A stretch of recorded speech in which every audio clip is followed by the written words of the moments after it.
ഇന്നത്തെ പ്രധാനപ്പെട്ട വാർത്തകളുമായി 9 PM ന്യൂസ് ആരംഭിക്കുകയാണ്.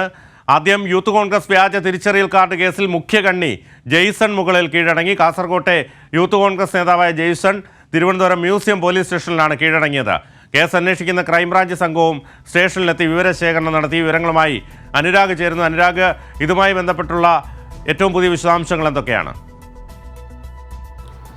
CR കാർഡ് എന്ന ആപ്ലിക്കേഷൻ ഉപയോഗിച്ചുകൊണ്ടാണ് സംസ്ഥാന വ്യാപകമായി യൂത്ത് കോൺഗ്രസ് വ്യാജ തിരിച്ചറിയൽ കാർഡുകൾ നിർമ്മിച്ചത്. ഈ CR കാർഡ് എന്ന ആപ്ലിക്കേഷൻ നിർമ്മിച്ചതിലെ മുഖ്യ കണ്ണിയാണ് ഇന്ന് തിരുവനന്തപുരം മ്യൂസിയം പോലീസ് സ്റ്റേഷനിൽ കീഴടങ്ങിയ ജെയ്സൺ മുകളിൽ. കാസർഗോഡ് സജീവ യൂത്ത് കോൺഗ്രസിന്റെ പ്രവർത്തകൻ കൂടിയാണ്, യൂത്ത് കോൺഗ്രസിന്റെ നേതാവ് കൂടിയാണ് ഈ ജെയ്സൺ മുകളിൽ. കോടതിയുടെ നിർദ്ദേശമുണ്ടായിരുന്നു, കോടതി ഈ പോലീസ് സ്റ്റേഷനിൽ കീഴടങ്ങണമെന്ന നിർദ്ദേശമുണ്ടായിരുന്നു. അതിന്റെ അടിസ്ഥാനത്തിലാണ് ഇയാൾ ഇന്ന് മ്യൂസിയം പോലീസ് സ്റ്റേഷനിൽ കീഴടങ്ങിയത്. നേരത്തെ തന്നെ കുറ്റസമ്മതം ഇയാൾ നടത്തിയിട്ടുണ്ടായിരുന്നു.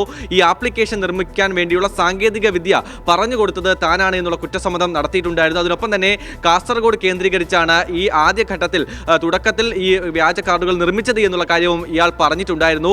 എന്തായാലും ഇയാൾ കീഴടങ്ങിയതിന് പിന്നാലെ തന്നെ ഈ മുഖ്യ തെരഞ്ഞെടുപ്പ് ഓഫീസറുടെ പരാതിയിൽ കേസ് അന്വേഷിക്കുന്ന ക്രൈംബ്രാഞ്ച് സംഘം കൂടി മ്യൂസിയം പോലീസ് സ്റ്റേഷനിൽ എത്തിയിട്ടുണ്ടായിരുന്നു.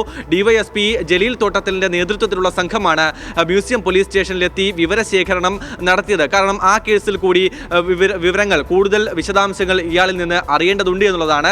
അതുകൊണ്ട് തന്നെ കൃത്യമായ വിവരങ്ങൾ ഇയാളിൽ നിന്ന് തേടിയിട്ടുണ്ട് എന്നുള്ളതാണ് മനസ്സിലാക്കുന്നത്. അതിനുശേഷം കോടതി നിർദ്ദേശപ്രകാരം തന്നെ ഇയാൾ കീഴടങ്ങുകയാണെങ്കിൽ അറസ്റ്റ് രേഖപ്പെടുത്തി ജാമ്യത്തിൽ വിടണമെന്ന് നിർദ്ദേശമുണ്ടായിരുന്നു. അതിന് പ്രകാരം ഇയാളെ ജാമ്യത്തിൽ വിടുകയും ചെയ്തിട്ടുണ്ടായിരുന്നു. ഇയാളുടെ സഹായിയെ നേരത്തെ തന്നെ പോലീസ് പിടികൂടുകയും ചെയ്തിട്ടുണ്ടായിരുന്നു. മ്യൂസിയം പോലീസ് പിടികൂടി നടപടി സ്വീകരിച്ചിട്ടുണ്ടായിരുന്നു. ഏറ്റവും പ്രധാനമായും രാജ്യസുരക്ഷയെ തന്നെ ബാധിക്കുന്ന കേസാണ് ഇത്തരത്തിൽ വ്യാജ തിരിച്ചറിയൽ കാർഡുകൾ നിർമ്മിക്കുന്നത്. അതിൽ അറസ്റ്റിലായ പ്രതികളൊക്കെ തന്നെയും സംസ്ഥാന നേതൃത്വത്തിൽ അടക്കമുള്ള പ്രതികളാണ്. അതിനൊപ്പം തന്നെ യൂത്ത് കോൺഗ്രസിന്റെ സംസ്ഥാന അധ്യക്ഷൻ രാഹുൽ മാങ്കൂട്ടത്തിലിനെ നേരത്തെ മ്യൂസിയം പോലീസ് ഈ കേസിൽ തന്നെ ചോദ്യം ചെയ്തിട്ടുമുണ്ടായിരുന്നു എന്നുള്ളതാണ് ഗൗരവതരമായ കാര്യം.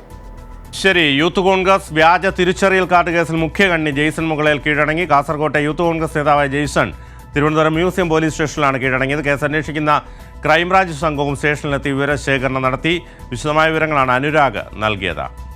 യൂത്ത് കോൺഗ്രസ് വ്യാജ തിരിച്ചറിയൽ കാർഡ് കേസിൽ അന്വേഷണം പ്രാരംഭഘട്ടത്തിലെന്ന് മുഖ്യമന്ത്രി പിണറായി വിജയൻ. മുഖ്യ തെരഞ്ഞെടുപ്പ് ഓഫീസറുടെ പരാതിയിലെടുത്ത കേസിൽ ക്രൈംബ്രാഞ്ച് DYSPയുടെ നേതൃത്വത്തിൽ അന്വേഷണം പുരോഗമിക്കുന്നു.